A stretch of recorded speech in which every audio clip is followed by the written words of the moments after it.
네, 안녕하세요. 오늘 드디어 7번째 시간, 마지막 시간이 될 것 같습니다.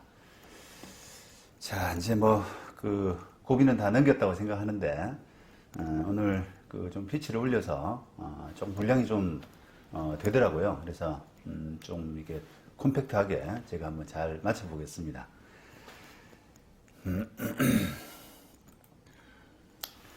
자, 어제, 서로 대지 사용권과 전유 부분이 이제 분리되어 있는, 불합치되어 있는 상태를 합치하는 과정에서 쟁점들에 대해서 먼저 이전 등기 청구 과정, 쟁점들에 대해서 말씀드렸고요. 오늘은 말소 등기 청구 과정, 쟁점입니다. 진정 명의 회복에 기한 이전 등기 청구 이렇게 되어 있는데, 아마 법을 이렇게 처음 해보신 분들은, 법을 체계적으로 배우지 않으신 분들은 아마 이게 진정명의 회복에 기한 이전등기 청구가 뭔지도 사실은 아직 용어 자체가 낯서실 것 같은데요.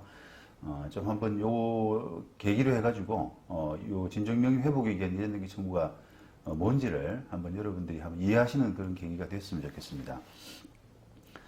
대지사용권 성립 이후에도 불구하고 전유 부분과 분리처분된 토지의 이전 등기는 당연히 20조 위반된 무효 등기가 되겠죠. 따라서 전유 부분 소유자는 권리자를 대위해서 말소 등기할 수 있다라는 점에는 의문이 없습니다. 지난번 시간에 계속 말씀드린 것처럼 기본적으로는 이렇게 분리처분된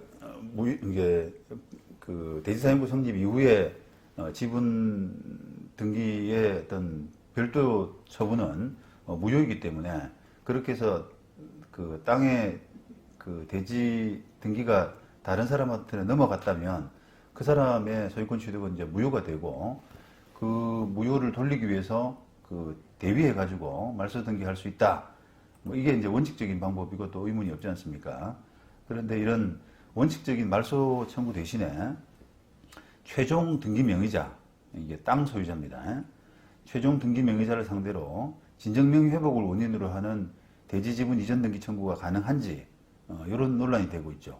만약에 가능하게 되면, 허용하게 되면은 토지 등기가 이렇게 전전양도되었을 경우에 거쳐간 등기 명의자를 제외하고 최종 등기 명의자만 상대로 간단하게 토지 지분을 정리할 수 있는 그런 장점이 있습니다.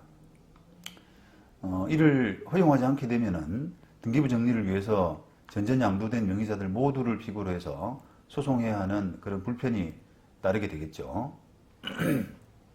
자, 이를 긍정하는 판결도 있는데, 또 반대로 이런 진정명의 회복이, 아까 제가 진정명의 회복을 원인으로 한 이전 등기 청구 이런 부분이 가능하기 위해서는 기존 판례가 좀 있거든요.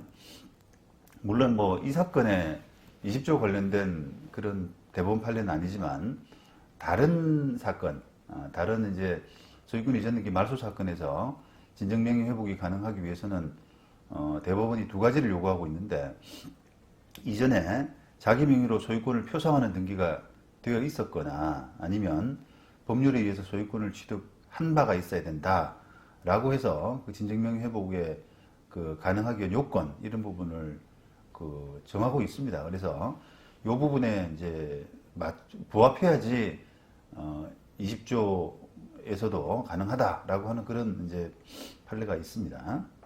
판례가 조금 되는 경우, 인정하는 경우, 또 인정하지 않는 경우 이렇게 나눠져 있어요. 자, 수원지방법원 어쨌든 여러분들은 그런 것이 있다. 어찌 보면 이게 이제 이전 등기 앞 시간에 본 이전 등기 청구와 관련해서는 부동산 등기법 60조 같은 그런 차원 아니겠습니까? 바로 대지 사용권을 가지는 당초 건물을 지은 사람, 분양했던 그 사람을 상대로 중간 등기자를 거치지 않고 바로 이전 등기를 가능하게 해야 된다라고 하는 차원에서 등기법 60조가 이제 만들어졌듯이, 지금 이 말소 등기 부분은 이제 분리해서 어긋난 무효인 그 땅의 처분의 말소를 순차적으로 구하는 것이 아니라, 순차적이라기보다는 모두를 넣어서 말소를 해야 되는 것이 아니라, 이렇게 그 어떻게 보면 진정명의 회복이라고 해서 맨 마지막 사람을 상대로 뭐 소송할 수 있지 않느냐라고 하는 부분은 어찌 보면 이제 맥락이 같은 맥락인 거죠. 수원지방법원 2011년 판결입니다. 아파트 수분양자, 분양받은 사람들한테 전유 부분만 이전되게 되고 대지 부분은 제대로 넘겨받지 못한 상태에서 해당 대지 지분이 신탁되어 버리자 그 수분양자들이 분양회사를 상대로는 지분 이전 등기 청구를, 그 다음에 신탁회사를 상대로는 신탁 등기 말소 청구를 이렇게 했습니다. 이게 이제 원칙적인 방법인데요. 이 신탁회사 상대로 한 신탁 등기 말소를 진정명의 회복에 의한 청구 대신에 일반적인 그런 말소 청구를 했었어요. 일반적인 말소, 그러니까 이전 등기 청구를 했었습니다. 그러니까 그 피고를 이제 두 사람으로 해가지고 분양회사 상대로는 이전 등기, 신탁회사 상대로는 말소, 이런 원칙적인 부분이에요. 그래서 주문을 보면은 신탁회사는 이게 분양회사죠. 무슨 건설, 피고 무슨 건설에게 요 해당되는 지분 이런 것들을 지분에 대해서 말소 등기하라라고 이렇게 했습니다. 여기 이제 분자가 478 정도 되죠. 지금 원고가 수분양자들이 여러 명이에요. 여러 명인데 요게 하나, 둘, 세 사람이네요. 세 사람이 지금 자기 지분을 159 정도로 봐가지고 각각 159 정도에 160 정도니까 아마 160에서 이렇게 이제 합하면 셋을 합하면 478 정도가 될 겁니다 아마. 그래서 신탁회사는 그 세 사람 몫을 갖고 있는 그 넘어간 부분에 대해서는 말소 등기하고, 그 다음에 건설회사, 분양회사는 각각 159 정도의 지분을 원고들에게 각자 이렇게 넘겨라. 그 원인은 전유 부분 취득을 원인으로 이렇게 해서 이전 등기를 하라. 이렇게 했어요.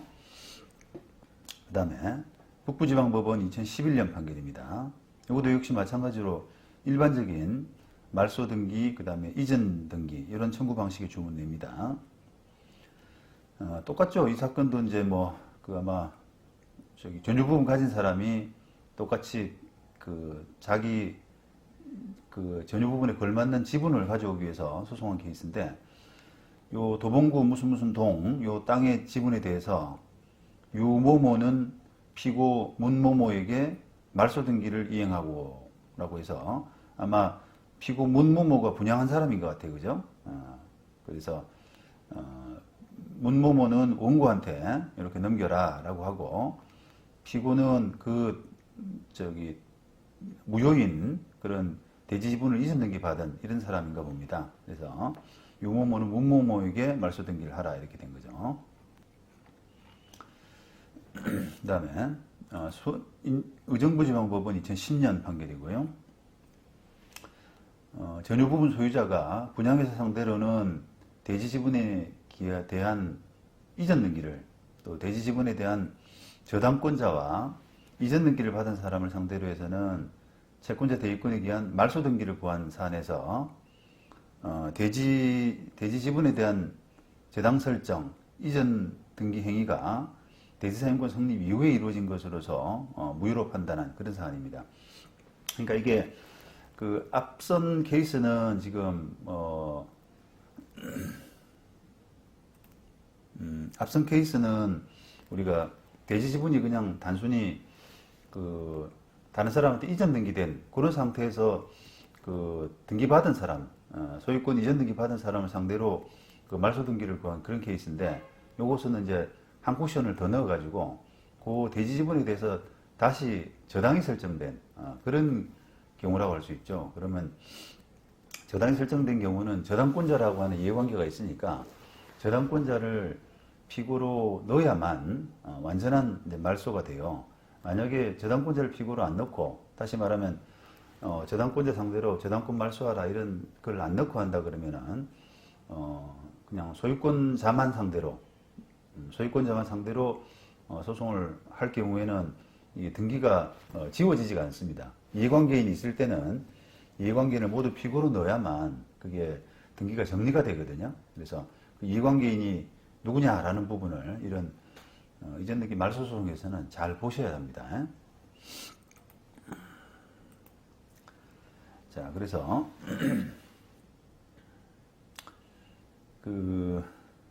요게 분양회사가 되겠네요. 주식회사 무슨 IND라고 하는 분양회사인데, 이 분양회사는 이제 원고들에게 지금 아마 여러 가지 원인으로 넘어갔네요.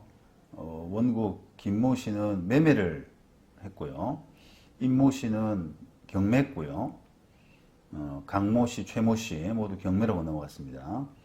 그렇게 해서 그 지분에 대해서 IND는 이전 등기하라 이렇게 했고, 그 다음에 20조에 반해서 무효로 이렇게 땅 지분을 갖고 간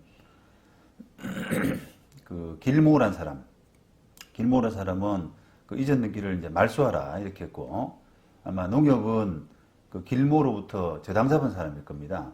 그래서 농협은 건저당 설정 등기를 말소하라 이런 식으로 이제 청구를 했죠. 받아들여졌습니다. 그 다음에 중앙지법 2005년도 판결, 요거는 그 진정명의 회복 청구를 이제 긍정한 판결인데요.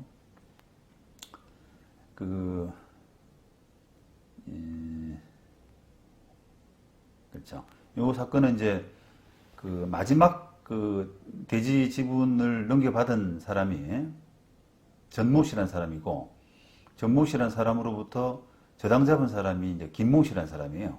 그래서 그 땅 지분에 무효인 전모 씨의 이전 등기와 그 다음에 거기에 기한 김모 씨의 저당권 이런 것들이 남아있는 상태에서 그 소송을 한 그런 케이스에서 이 전모 씨는 진정명의 회복을 원인으로 한 이전 등기를 이행하라 원고한테 그렇게 한 거죠. 만약에 이게 이제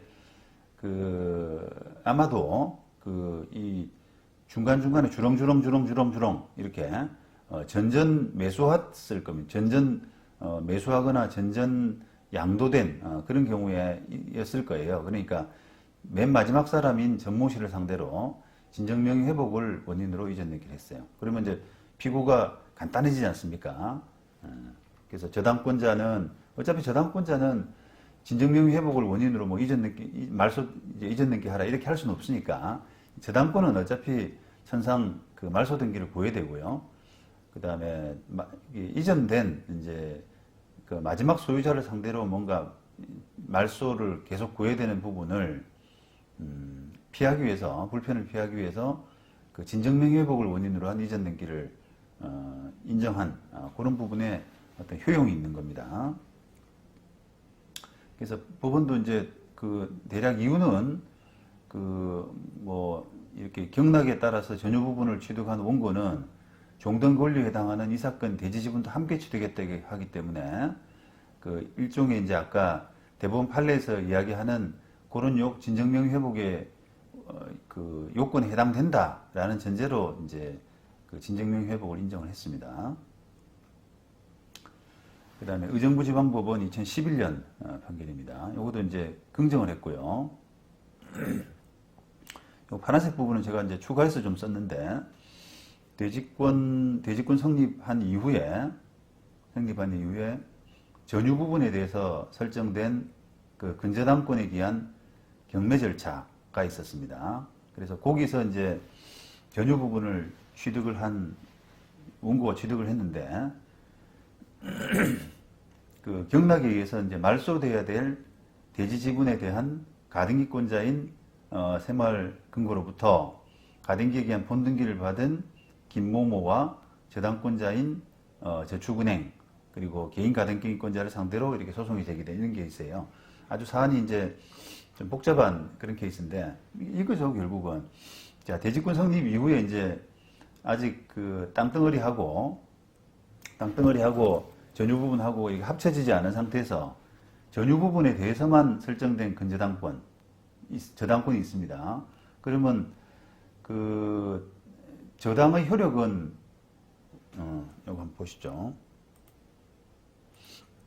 자, 이렇게 이제 그 대지 사용권이 성립한 이후에 전유 부분에 대해서만 설정된 그런 저당권의 효력은 땅에 대해서도 당연히 미치지 않습니까?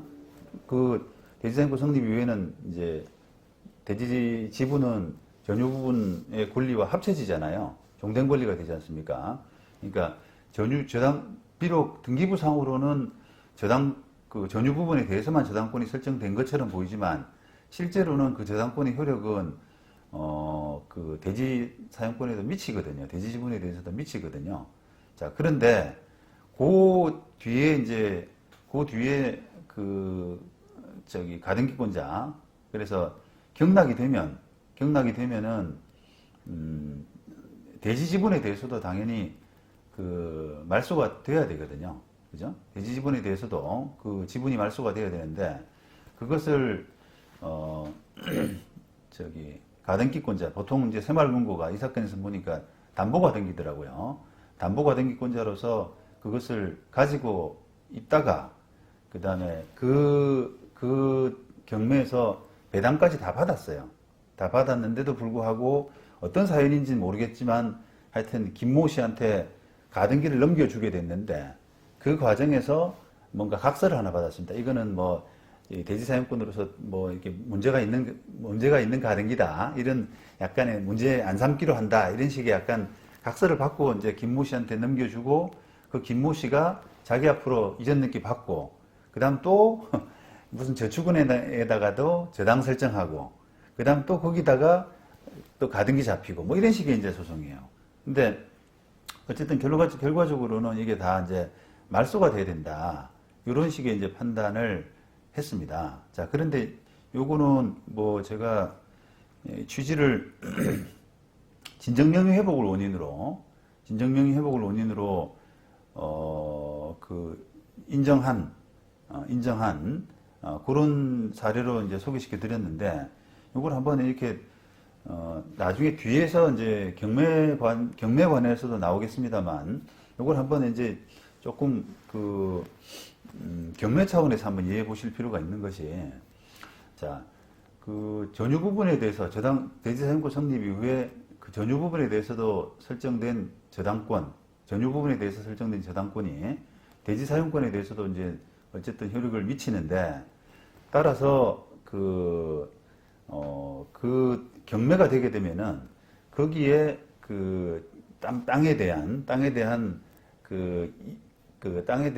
대해서도 이제 그 경매로서 넘어가야 되지 않습니까? 그러면 그 땅에 대해서 이제 뭐 저당권, 그게 이제 뭐 전유 부분에 대해 설정된 저당권보다 앞순이든 앞에 된 저당이든 뒤에 된 저당이든 또는 이 사건처럼 그 담보 가등기든 간에 그 우리가 경매됐을 때 다 그 말소돼야 될 인수되는 것이 아니라 말소돼야 될 대상들은 다 정리가 되거든요. 그 말소돼야 될 게 보통은 저당권이라든지 뭐 가압류라든지 그 다음에 담보가등기라든지 이런 것들이 다 이제 말소돼야 될 성격 아니겠습니까? 그래서 말소되는데 그 땅에 대해서 이해관계를 갖고 있는 사람, 만약 그게 저당권이라고 한다면 그 사람들에 대해서는 그냥 배당을 해주면 되거든요. 그래서 배당을 하고 안 하고는 뭐 이제 배당 이의 문제로 다투어야 될 부분이고, 어쨌든 다 말소돼서 그 전유 부분을 낙찰받은 사람한테 다 넘겨가야 될 그런 성격으로 바뀌는 거예요. 그래서 이거는 이제 그 뒤에 이유를 보시면은 그 이 새마을금고가 이제 대지 지분에 대해서 가등기를 가지고 있었는데, 판결 이유를 좀 보시면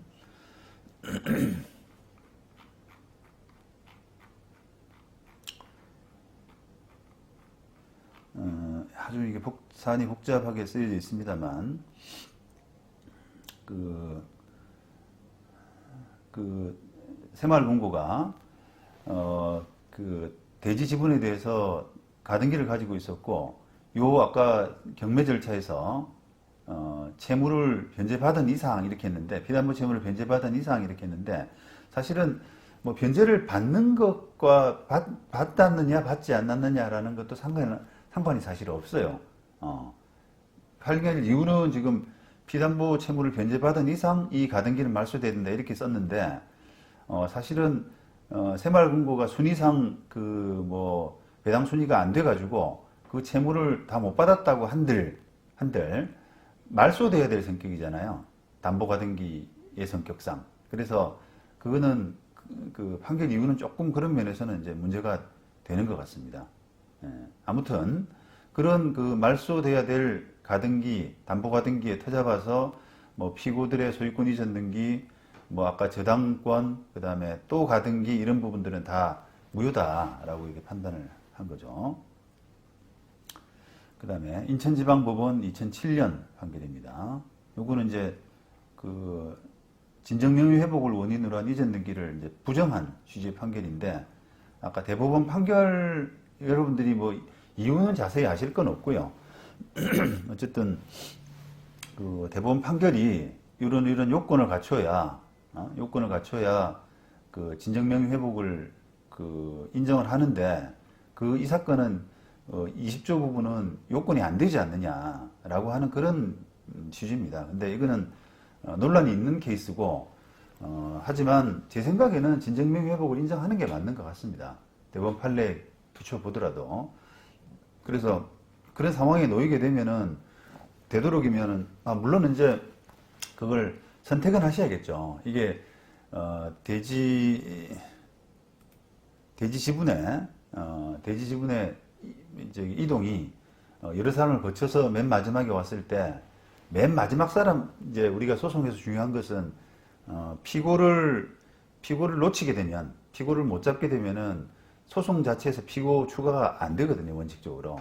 그러다 보니까 진정명의 회복이 된다라고 확신하고 맨 마지막 사람만 그 피고로 잡았는데, 나중에 법원이 그 진정명의 회복 대상이 아니야라고 해서 그 기각을 해버리면 받을 수가 없는, 다시 소송을 하든지 하는 그런 불상사가 생기기 때문에, 사실은 이제 그 피고 잡을 때는 안전하게 중간자, 특별히 문제가 없는 한은 중간 전전 한 사람을 피고로 넣는 것이 사실은 안전하긴 합니다. 왜냐하면 이게 우리가 그 선택을 해야 될 상황이거든요. 만약에 뭐 진정명의 회복 주장해가지고 안 되면 이거 받지 하는 그런 부분이 잘 안 되는 것이, 피고를 잡을 때부터 그런 고민을 좀 하셔야 되는 부분이 있어요. 그래서 재판은 어쨌든 안전하게 하시는 것이 좋으니까. 그 다음에 광주고등법원 제주부. 자, 이런 이제 광주고등법원 제주부 이런 부분들, 이거는 그 우리가 제주법원에는 사실 원칙적으로 제주지방법원만 있고 고등법원이 없는데, 그러다 보니까 제주에서 1심 합의부, 제주 1심에서 제주도에서 1심 합의부를 거쳐서 오면은 원래는 그 광주에 와서 이제 고등법원 재판을 받아야 됩니다. 그래서 그런 부분들이 이제 좀 불편하다고 생각하니까 그 제주도 안에 그냥 고등법원 재판부를 하나 만들어 두자, 광주고등법원 제주부를 하나 만들자라고 해가지고 그 판사가, 광주고등법원 판사가 제주도에 가서 근무를 해요. 제주부죠, 결국은. 그러니까 그래서 이 2심도 결과적으로는 제주도에서 열린 사건이에요. 근데 그런 게 조금 있어요, 몇 개씩. 그러니까 인천도 마찬가지죠. 서울고등법원 인천부 이런 게 있어요. 그러면 인천에 1심 합의부를 하고 2심은 역시 마찬가지로 인천법원 건물 안에 있는 서울고등법원 인천부 재판을 가는 거예요. 그런 식의. 그러니까 이제 조금 재판 소송 당사자의 어떤 소송 수행 이런 것들을 좀 편하게 하기 위해 가지고 법원이 이런 부분들을 좀 만들었습니다. 그런 거는 이제 가끔씩 이제 참고해 보시면 되고요.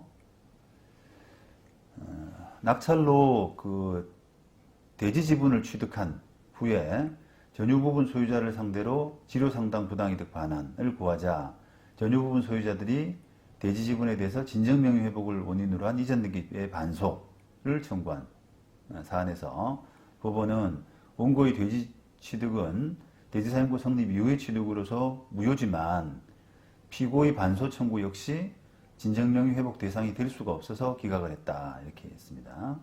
그러니까 이런 사태가 생기는 거죠. 이제 이게 원래는 피고가 이겨야 될 피고가 등기를 받아야 될 사건인데 그냥 진정명의 회복을 이 된다라고 해서 마지막 사람만 이렇게 당사자를 잡아놓게 되면 이런 판단이 날 수가 있거든요. 그러니까 이거는 이제 어떻게 보면 조금 위험한 소송으로서는 가급적이면 좀 안전하게 해야 될 필요가 있는데 위험한 시도가 돼버린 거예요. 논란이 있는 사건은 항상 보수적으로 판단하는 것이 좋습니다. 특히 이제 피고를 정할 때는 제가 늘 하는 말씀이 드리는 말씀이 안전하게 조금 포괄적으로 정하자 피고를. 그래야지 이제 나중에 필요가 없더라도 뭐 필요 없는 사람들은 취하해버리면 되니까. 근데 문제는 이제 피고를 적게 잡아서 또는 다르게 잡아가지고 문제가 생겼을 때 피고 추가가 안 된다는 것이 항상 그런 부분들을 좀 생각을 더 하셔야 됩니다. 그래서 지금 진정명의 회복의 기한 청구가 왜 안 되냐? 그러면은 이런 논리로 뭐 소유권 표상하는 등기가 없었을 뿐더러 뭐 소유권을 취득했다고 볼 수 없다. 뭐 이런 식의 이제 판단한 겁니다.